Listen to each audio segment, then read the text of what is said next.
Hello, this is Anna Stuart. She is a vocal music education major, and she is going to be discussing global chutney music phenomenon. Good morning. Shocking headlines last fall showed Miley Cyrus dancing, if I don't even know if you could call it provocatively, and wearing next to nothing. Like, she might as well have not been wearing clothes. People were absolutely appalled, as it was appalling, but this isn't really anything new.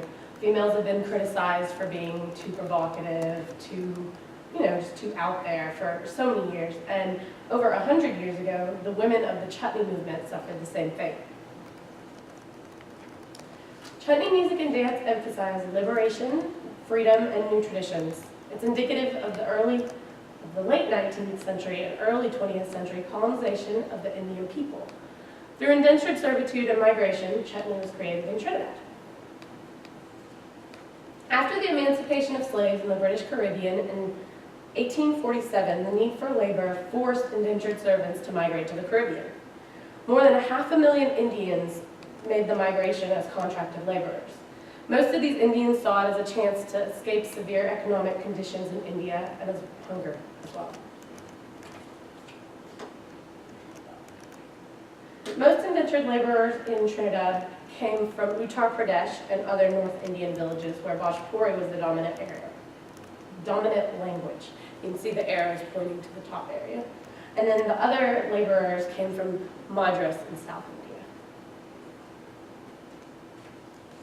Like in India, village life in the Caribbean focused on family. Because of the 1-to-3 ratio of women to men, there was a reformulated sense of caste. Women held a desirability because of the lack of them. Indentureship became illegal in 1917, and less than half returned to their homeland. Those who remained in the Caribbean rooted themselves in a new life and a new culture. With the blending of cultures, chutney music became an amalgamation of Creole and Bhojpuri dance music. The migration from India brought Bhojpuri folk songs to the Caribbean. It was imperative for the Indians to maintain their previous culture in order to healthily acclimate to their new culture. Indians continued their musical tradition with traditional life cycle songs and rituals of their homeland. The life cycle songs eventually became a part of the chutney movement, influencing text, rhythm, structure, instrumentation, and dancing style. Some say that chutney is just a modernized form of older folk songs. Although largely indicative of the Indian influence, Creole culture has since blended with the Indian traditions to create chutney music. The English lyrics, the open-mindedness attitude towards dancing in their music, and the modern instrumentation are all indicative of Creole influences. The use of traditional Hindu village folk songs, instruments, and seasonal dances are indicative of the strong Hindu influence on the island of Trinidad. There are village folk songs for the rainy season, for their springtime holy festival, for religious purposes, and other purposes such as weddings. Like the village folk song, chutney is accompanied by the dolak, which is a double-headed cylindrical drum, and is also accompanied by the dantal, an iron rod that's struck with a horseshoe-shaped beater. You can see it right here. Also, chutney music is accompanied by a harmonium and a vocalist. Chutney is a cultural reinforcement of language and tradition. The choreography of chutney dance is based on the Bhojpuri folk tradition. One hand is held behind the back and the other is put on top of the head turned up. When you add in a constant hip rotation, this dance becomes known as whining, which is borrowed directly from the Creole genre. On a typical weekend in Trinidad, there are one or more large chutney dance festivals held. Typically, the night will start off with a few amateurs singing their interpretations of Bollywood film songs. Eventually, the chutney ensemble comes in and takes over. The switch from the film music to the chutney music is the much anticipated transition of the evening. The audience relies on the chutney music to have a strong driving rhythm for them to dance to. Current chutney musicians are likely to replace the traditional instruments. Because the dolak is so hard to hear, it's likely to be replaced with a drum machine with programmed beats. With modern instruments instead of traditional ones, the genre becomes chutney soca instead of just chutney. Ancient rituals and customs are essential in the formation of chutney music. They're the source of the text, the style, and instrumentation. The wedding and ceremonial rituals of the Hindu traditions are the formation for modern chutney festivals. The most influential of all the village folk songs are the wedding songs.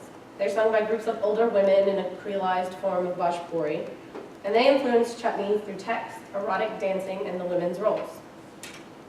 The wedding scene is traditionally dominated by women who provide cooking, dancing, and entertainment. The men's involvement in wedding ceremonies is very little.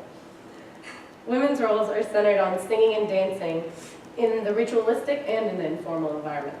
The sexual and erotic text of all the music makes it really inappropriate for the men to sing it.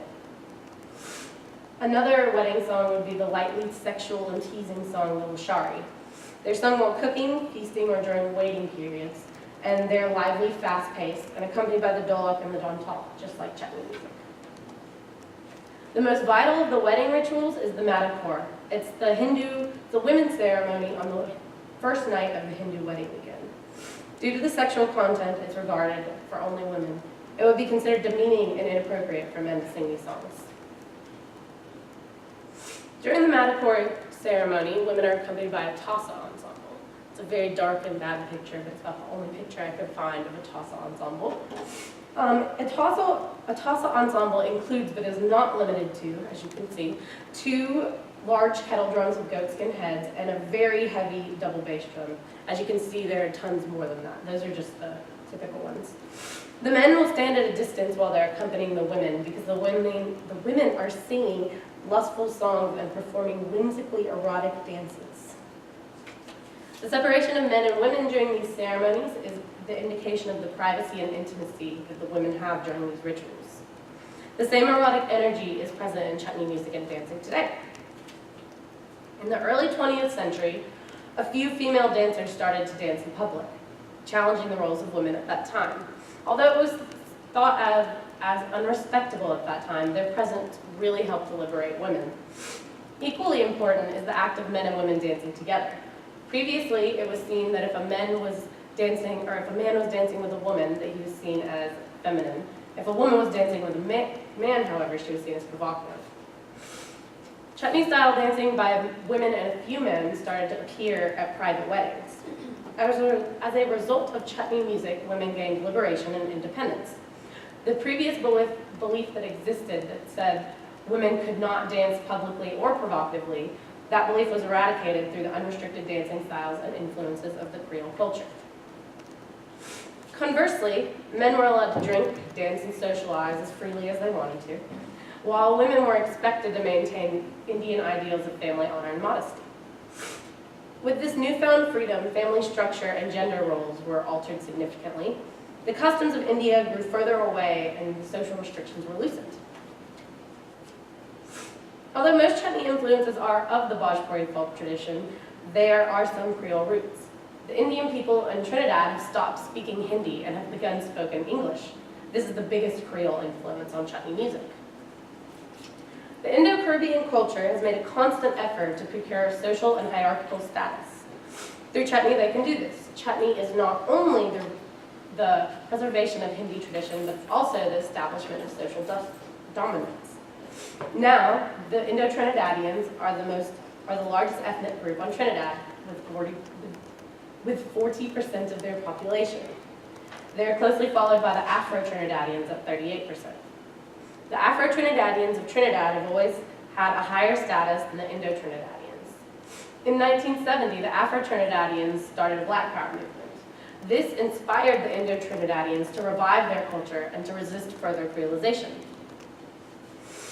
Struggling for recognition, the Indo-Trinidadians finally got some. In 1995, Trinidad elected Basdeo Panday of the predominantly Indo-Trinidadian political party as their prime minister. The Indo-Caribbean migration to metropolitan areas such as Toronto, New York City, and the Netherlands has again put their culture secondary to the dominant culture of the area.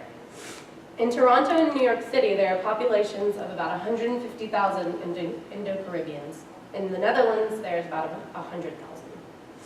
Since these places have stable economies and access to technology, they've become recording centers and performing centers for chutney music. Throughout widespread migration, the Indians have established a place for themselves among the ethnic melting pot that surrounds them.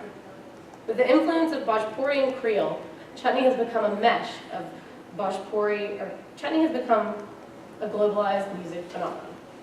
The music and dance celebrate women's liberation, the relaxation of the feudal caste system, and the decline of Orthodox Hinduism. Through migration of Indian people and their culture, a new culture has arisen. Thank you.